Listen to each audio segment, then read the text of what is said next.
Hello fellow YouTubers, this is King D3001 and my little cousin Shane bringing you yet another airsoft review. This is of my Echo 1 AK-74u CPM. So first off, I'm going to start at the front of the weapon and work my way to the back. I'm going to try to include as many things as I can in this video. First off, you're going to notice about this weapon is that the tip there, the orange cone, is gone.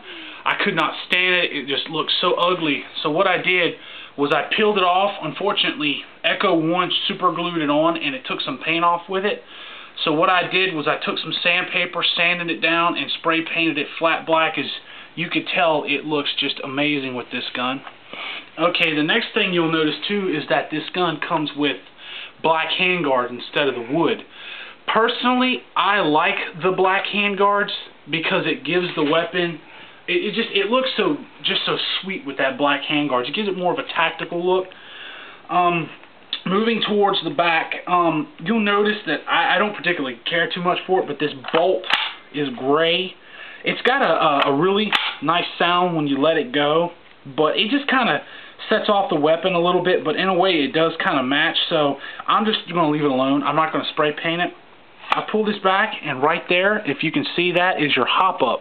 What's very unique about this hop-up is that the fact that, I don't know, you probably can't see because of my fat finger, but there's a screw right there. And when you finally get your hop-up adjusted, you can screw that screw down and lock in your hop-up, and it stays, and it will not come out of place.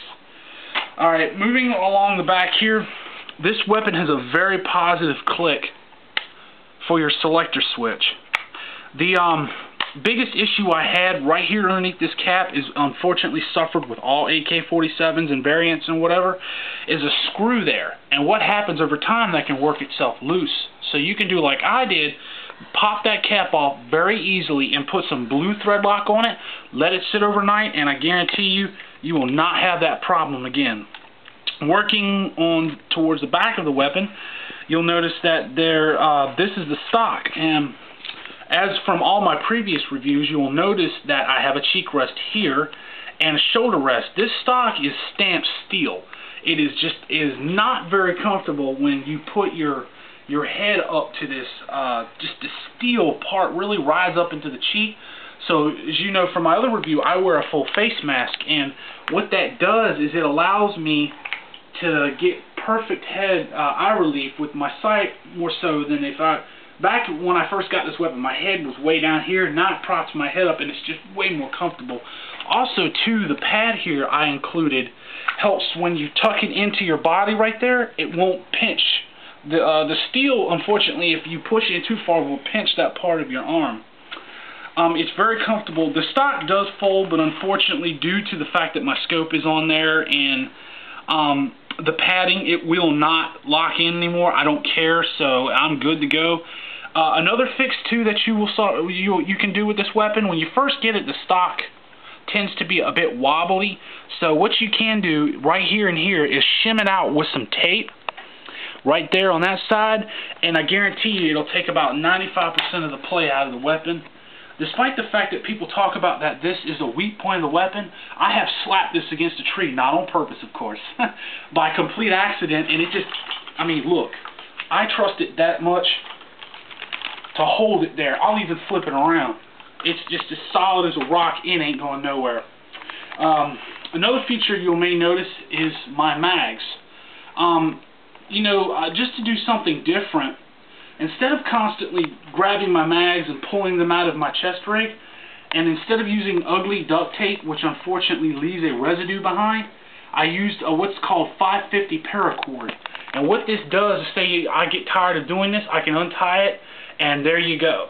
The mags are still in pristine condition. It does not leave that residue. What's beautiful about it is if I'm in the middle of a game and bam, bam, I run out of ammo, there you go. I mean, I'm caught and locked, ready to go. Another thing too is right here, if I get my cameraman to zoom in, right there, you'll notice there's a piece of tape right there. What happens over time is there's a rod that the mag catch here rides on, and that rod can work itself out. So what I did was I took a little bit of duct tape, black duct tape, and put it on both sides, and I've had no problems since. This weapon is really nice. I have no complaints with it. Some say it's a, and it is true that this is actually the CPM AK-74, but Echo 1 takes it and does a few essential things to the gearbox, gives you a warranty, and they just make it just a much better weapon personally. I'll name a few of the steel parts. This up here, unfortunately, is not steel, it's pot metal. But don't let that fool you, it's real strong. The entire front sight assembly is pot metal, but still really strong. The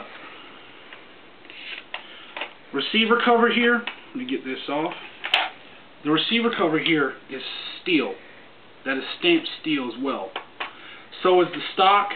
Also, you may complain too that right there is the sling mount. And what I did was I taped it and then I pushed my cheek rest now on there, and it doesn't make any more noise.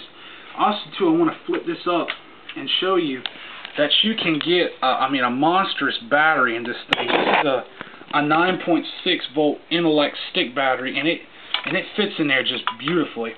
Also too, I popped this open to show you that the body is really thick and really rigid. And it's, I mean, like I said, just because it's pot metal, don't let that fool you.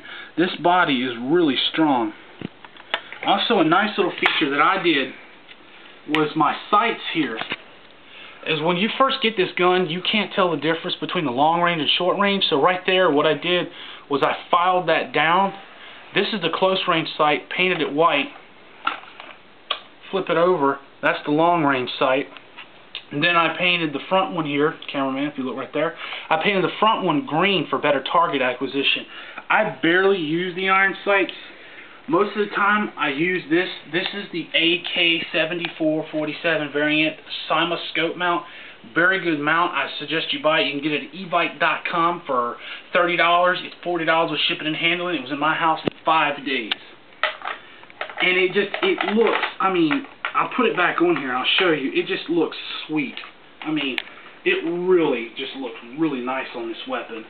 And the Leaper's 40 mil red dot looks good on this weapon too as well.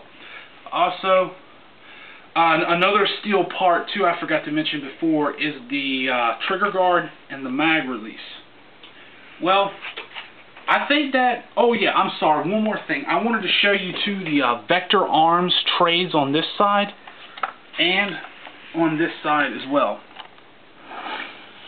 If you can see that, it says Vector Arms NSLUT. It's supposed to say 5 by 45 by 39 millimeter, but it says 540/54. I think they did that so they wouldn't get hit with copyright infringement.